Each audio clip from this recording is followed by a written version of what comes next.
Hello friends, இன்றைக்கி எல்லாருக்குமே ரொம்ப பிடிச்ச வெண்டைக்காய் புளிக்குழம்பு எப்படி செய்கிறதுன்னு பார்க்கலாம். அதுக்கு ஃபஸ்ட்டு நம்ம மசாலா எல்லாமே எண்ணெய் இல்லாமல் வறுத்து அரைக்கணும்.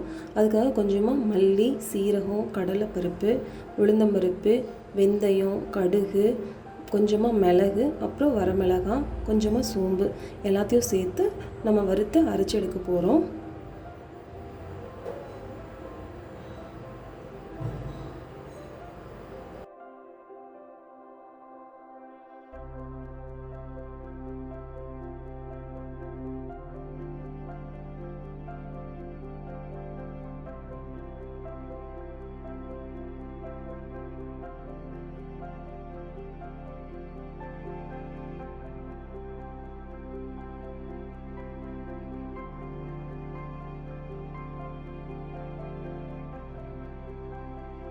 இப்போ மசாலா எல்லாமே கலர் சேஞ்ச் ஆகிடுச்சு. இந்த ஸ்டேஜில் நம்ம மிக்ஸி ஜாருக்கு மாற்றிட்டு ஆறுனதும் நம்ம அரைச்சிக்கலாம்.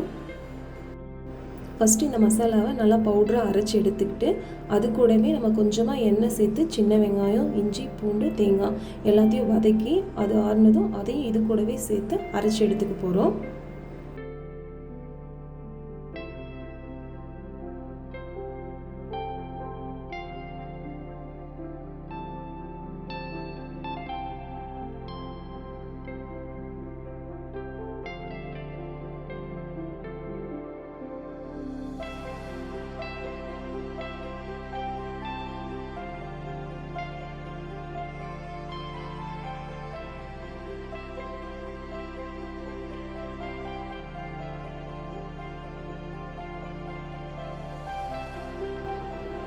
இப்போ வெங்காயம், தேங்காய் எல்லாமே நல்லா வதங்கிடுச்சு.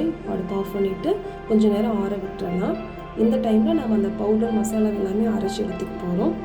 பவுடரை அரைச்சிட்டோம். இது கூடவே நம்ம அந்த வதக்கி வச்சுருக்க தேங்காய், வெங்காயம் அதையும் சேர்த்து நல்லா அரைச்சி எடுத்துக்கலாம்.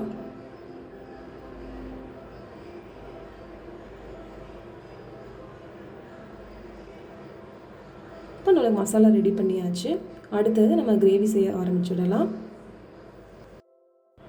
கொஞ்சமாக எண்ணெய் சேர்த்து அதில் நான் வெண்டைக்காயை போட்டு லைட்டாக வறுத்து எடுத்துக்கிறேன்.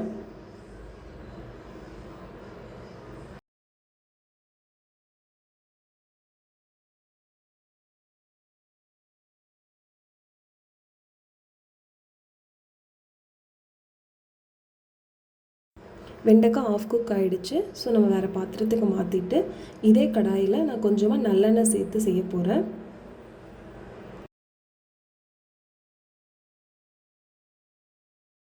இப்போ புளிக்குழம்புக்கு நம்ம நல்லெண்ணெய் யூஸ் பண்ணோம்னா நல்லா டேஸ்ட்டாக இருக்கும். அதனால நான் நல்லெண்ணெய் சேர்த்துருக்கேன். கூடவே நான் பெரிய வெங்காயம் சேர்த்துருக்கேன். வெங்காயம் நல்லா வதங்கினதும் நம்ம தக்காளி சேர்த்துக்கலாம்.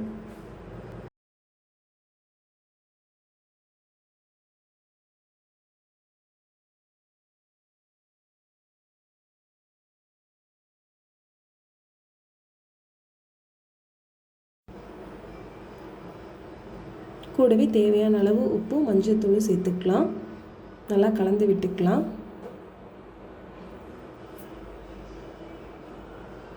இதுக்கு நான் கொஞ்சம் எலுமிச்சம்பழம் அளவுக்கு புளியை ஊற வச்சு கரைச்சி எடுத்திருக்கேன். அதை இப்போ நான் சேர்த்துருக்கேன்.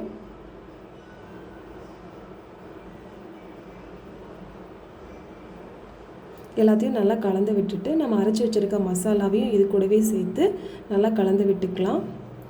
தேவையான அளவு தண்ணி சேர்ந்து நம்மளுக்கு கரெக்டான பதத்துக்கு கலந்துக்கலாம்.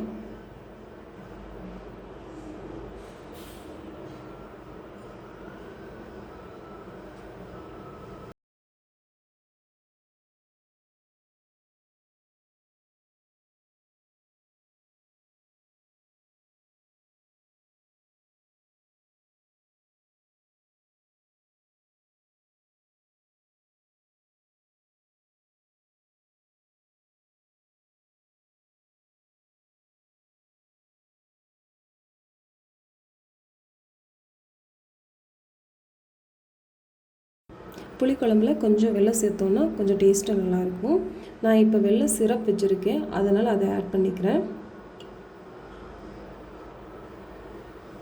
குழம்புக்கு தேவையான உப்பு பார்த்துட்டு போட்டுக்கலாம்.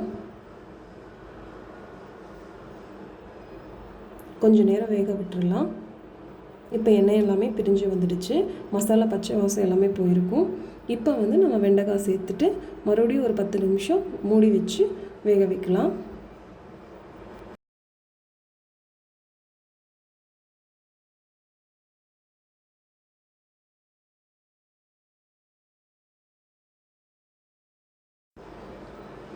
இப்போ நம்மளோட சூப்பரான வெண்டைக்காய் புளிக்குழம்பு ரெடி பண்ணியாச்சு.